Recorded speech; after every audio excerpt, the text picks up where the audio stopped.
Welcome to Differential Equations, section 3.3.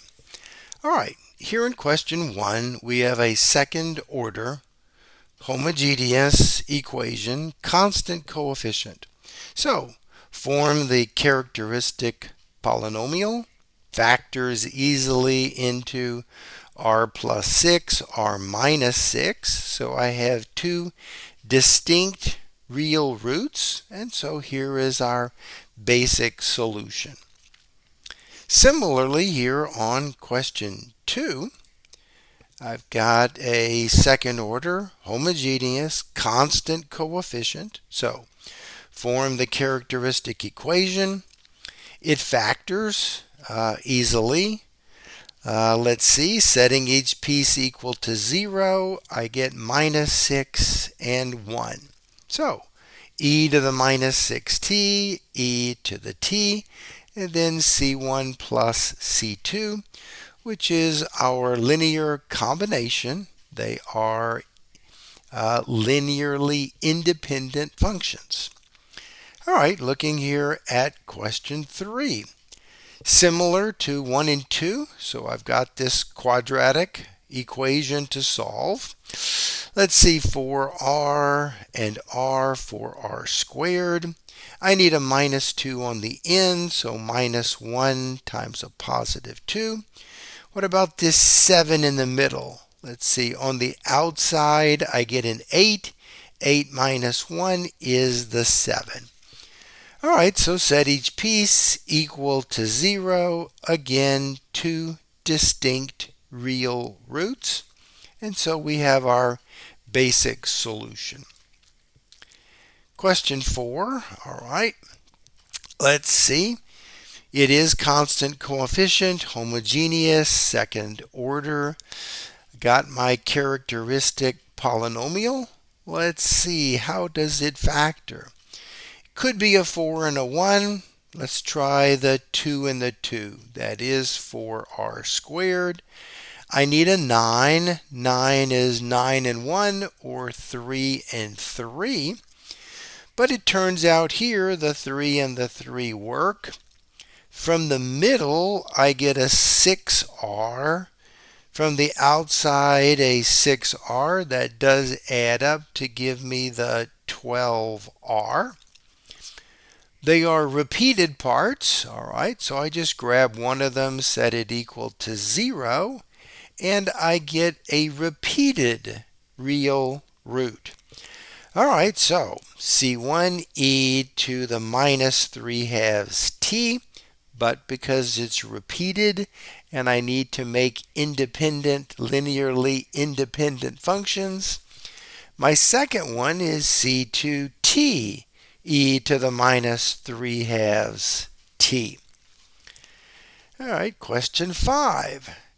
All right, question 5, I've got r squared minus 6r plus 34 equals 0. My characteristic polynomial. Now, it doesn't factor, which is okay. We still have the quadratic formula that always works. So plug in A, B, and C, grind through all of that. I've got the square root of minus 100, which is a 10i. I can split this to reduce it, so minus 6 over 2 is a minus 3. 10 over 2 is 5, so we get two complex roots. So that means that my equation will have from the front part, the real part of the complex number, a e to the minus 3t, and then from the I pieces, I've got sine and cosine. All right, in question 6, I've got again a constant coefficient, homogeneous, but it's now fourth order. No problem, form the characteristic polynomial. All right, so that would be r to the fourth minus 30r cubed plus 225r squared. Let's see, I can factor out of that a r squared. And now this piece perhaps factors further. Let's see, 225, that square root is 15, which is good because those would add in the middle to give me a minus 30r. So what do I have? I've got this r squared. So really hiding there, I've got two answers, namely r1 is 0 and r2 is 0. Here I've got r equals 15, r equals 15, so I've got repeated roots, repeated on the 0. So that would be c1 plus c2x, because it's 0, and e to the 0 was 1.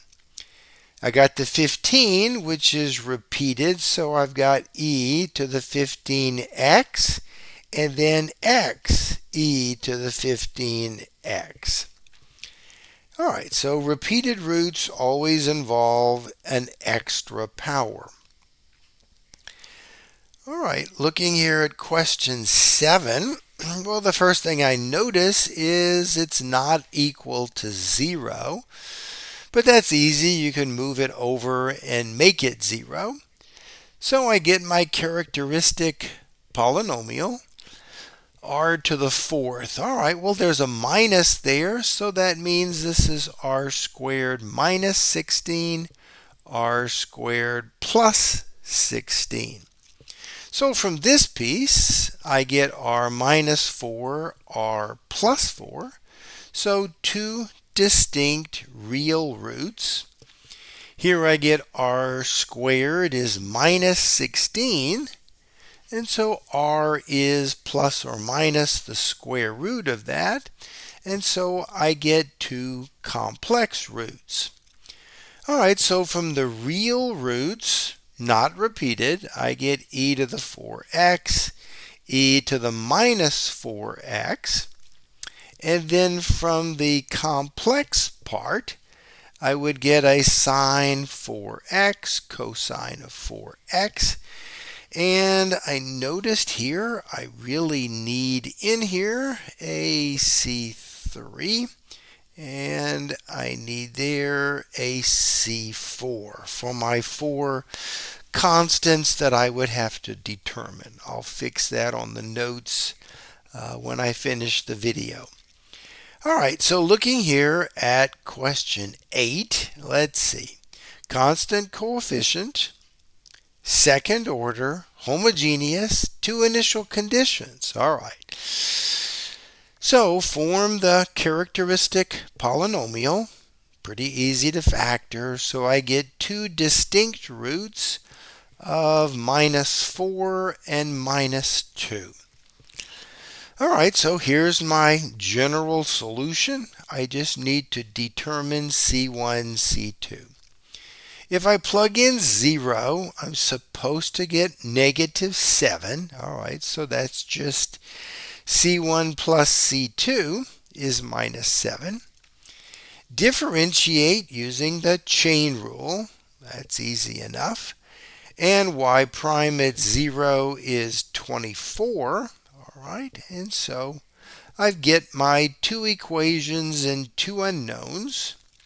And luckily, I already have what I need because I have a plus 2c2, a minus 2c2, add them up, those will cancel, and so I get minus 2c1 is 10, add these up, those give me the 10, so c1 is a minus 5.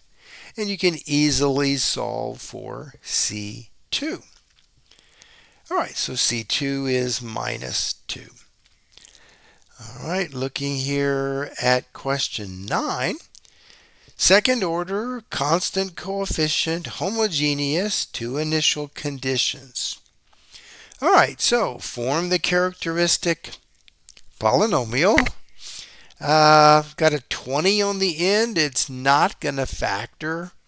It's either 20 and 1, 2 and 10, or 5 and 4, but I'm not going to get this middle term.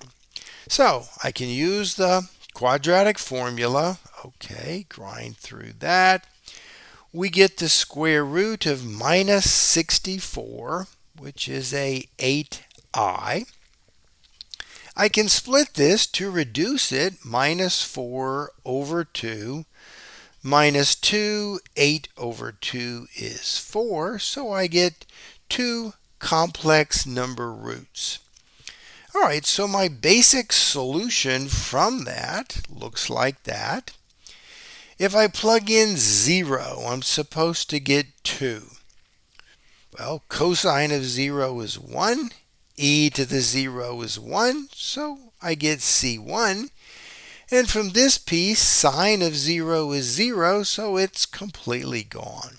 So I know what C1 is. Take the first derivative, kind of a mess because it's going to be two product rules mixed in with chain rules. And so with a little effort, all right, so I took the derivative of the first piece. Now I swapped it out, took the derivative of the next part, took the derivative here of the cosine of this part, and then the second piece here is the derivative of the exponential. All right, so kind of ugly. Put in 0. Well, let's see. Any signs are going to be 0. So that's gone, that's gone. Cosine is 1 e to the 0, 1. So I get this relationship, but I knew what C1 was from above here. And so I can get that C2 is 3/4. So my final basic solution looks like this form. So the long-term behavior is it's decaying because of these negative exponentials here. This will be decaying to 0 as it oscillates, but it will be in the limit going to 0.